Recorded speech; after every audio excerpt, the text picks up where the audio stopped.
privilege hour. Is there an objection? The chair hears none. The privilege hour is hereby extended. Majority Leader.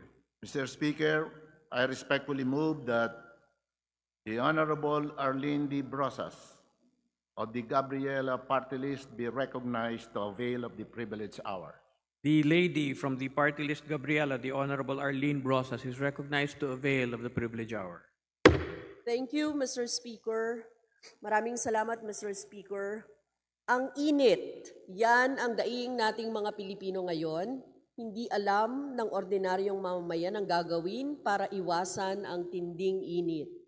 Ayon sa Pag-asa, nasa mature stage na ang strong El Nino mula noong Pebrero at mas lumala pa ang epekto nito hanggang ngayon, Abril, tungo sa kalagitnaan ng Mayo.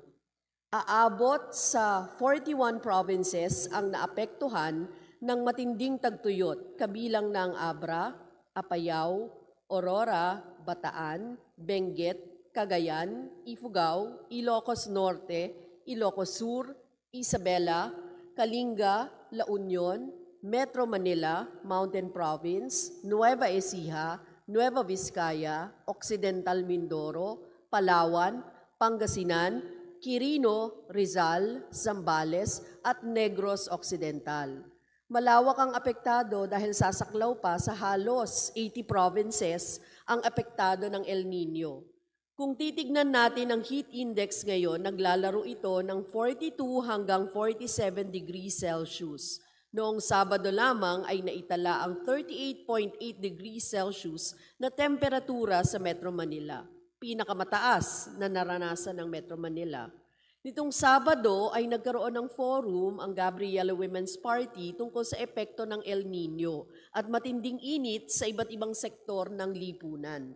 Ayon sa Department of Agriculture or DA, umabot ng 2.63 bilyong piso ang pinsala ng El Nino sa agrikultura ngayong Abril na nakaapekto sa mahigit 54,000 na mga magsasaka at 53,879 hektarya ng lupang sakahan sa Luzon, Visayas at Mindanao. Batay sa ulat ng Pambansang Federasyon ng mga Kababaihang Pesante na Amihan, higit pa itong lumalala dahil sa atrasadong agrikultura. Pangunahin ang kawalan ng irigasyon sa malalawak na sakahan at kakulangan ng gobyernong magpatupad ng epektibong pamamaraan upang pahupain ang epekto nito, gayon din ang pagpapatupad ng mga programa at proyekto para sa rehabilitasyon. Isa rin sa higit na apektado ng tinding init ay ang mga manggagawa.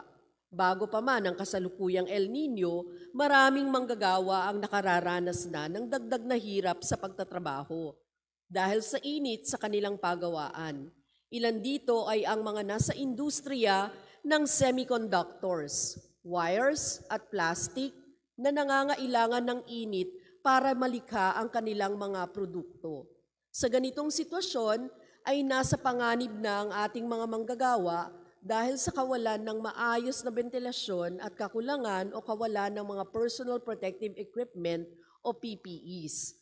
Bukod sa mga pagawaang nangangailangan ng init, mayroon ding mga industriya tulad ng textile na bagamat tela ang niyayaring produkto ay wala ring maayos na ventilasyon ang mga lugar paggawa.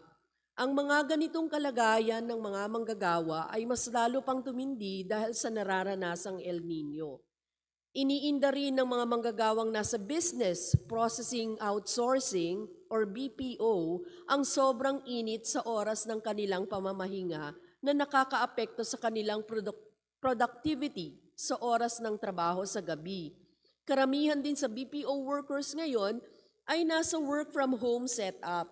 Kaya naman, danas nila ang tindi ng init.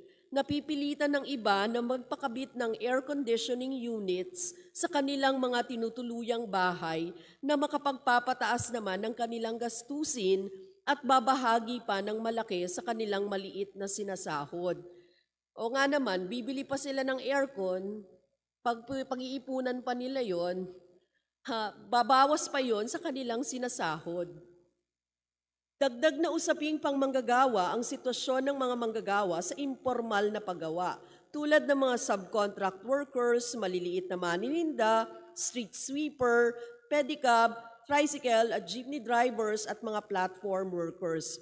Meron nga pong isang kwento na nasaksihan ako na sinasabi nila, mga street sweepers ito, ang ginagawa na lang nila, nagrerenta sila ng isang lugar, isang bahay, pansamantala kapag sobrang init ng panahon, pinag-iipunan nila yon, nag-shell out sila ng kanilang nakukuhang sahod sa pagiging street sweeper para lang, dahil malayo ang mga bahay nila, para lang may remedyo sila or kahit papaano may shade sila sa panahon na sila ay nagtatrabaho at nagre-relyebo ng trabaho. So, ganun kalala, no? Kahit ultimong maglabas na lang sila ng kanilang pera para nang sa ganun ay kahit papaano makapagtrabaho pa rin sila, pero nang nag-aabot din sila ng sahod nila doon sa mismong pinagtatrabahuan nila, babawasan pa ang kanilang kita. Dagdag na usaping ayon sa ulat ng kilusan ng manggagawang kababaihan, karamihan sa subcontract workers ay kababaihan. Wala silang maayos na lugar paggawa para protektahan ang kanilang mga sarili sa matinding init. May mga kababaihang mananahi ng notebook ang gumagamit lamang ng maliit na tent sa oras ng kanilang pananahi. Ang tanging ventilasyon nila ay ang maliit na declip na electric fan na madaling masira. Sa kabila ng maliit na kita, may mga manininda at street sweeper na napipilitang magrenta. Ito po yung sinasabi ko kanina, nagrerenta ng maliit na lugar para magpahinga sa gitna ng matinding init. Natutulak ang mga driver na piliing huwag na muna mamahinga sa gitna ng tinding init sa kalsada dahil sa pangangailangan nilang kumita. Vulnerable din ang mga platform workers tulad ng mga delivery rider, motorcycle taxi rider, courier at shippers. May mga takdang kota sila na mai-deliver o maihatid na pasahero sa isang araw upang madagdagan ang kanilang kinikita. Kaya naman, magkaroon man ng malakas na ulan o matinding init, kinakailangan nilang magtrabaho. Literal na nakababad sila sa ilalim ng matinding sikat ng araw. Hinaharap din ng mga manggagawa ang iba't ibang sakit na dulot ng init. Ayon sa kanila, may mga hinihimatay habang nagtatrabaho. May mga nakakaranas ng sakit ng ulo, hilo, ubot-sipon, sakit sa balat, high blood at heat stroke. Mr. Speaker, sa kabila ng tinding init, vulnerabilidad sa sakit at napakababang sahod na natatanggap ng mga manggagawa, hindi sila pwedeng tumigil sa trabaho.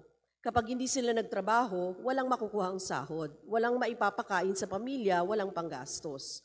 Kumakaharap ang mamamayang Pilipino sa matinding krisis, napakababang sahod at kawalan ng trabaho. Dumagdag pa sa paghihirap ng mamamayan ang matinding El Nino.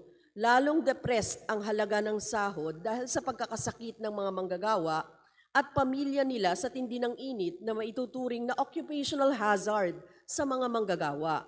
Kasabay ng tindi ng init ay nakakainit din ng ulo ang kawalan ng konkretong aksyon ng gobyerno para tugunan ang pangangailangan ng mamamayang Pilipino sa epekto ng El Nino. Imbis na solusyonan ito, bilang isa sa mga pangunahing isyu ng mamayang Pilipino, inuuna pa ng gobyerno ang pagsusulong ng pagbabago sa konstitusyon o charter change na magbubukas sa 100% na dayuhang pag-aari sa mga mahahalagang serbisyo sa ating bansa tulad ng pampublikong serbisyo, edukasyon at iba pa. Bagay na lalo pang magpapahirap sa ating mga naghihirap na ngang kababayan. Mas binibigyan tutok din ng gobyerno ang pagpapagamit sa interes ng Estados Unidos sa pamamagitan ng pagpirma sa mga hindi pantay na kasunduan, pagdadagdag ng mga base militar sa ating bansa na kontrolado ng US at paglulunsad ng malaking balikatan exercises na tiyak na magtutulak ng gyera. Sa kabila ng lahat ng ito, hindi magpapadaig ang mamamayang Pilipino, malawak na hanay ng mga manggagawa at mamamayan, ang kikilos sa Mayo 1, Araw ng mga Manggagawa, para ipaglaban ang karapatan. Ang Gabriela Women's Party ay kaisa ng sambayanang Pilipino sa pagsusulong ng maayos na kalagayan ng paggawa, dagdag sahod, kabuhayan at karapatan.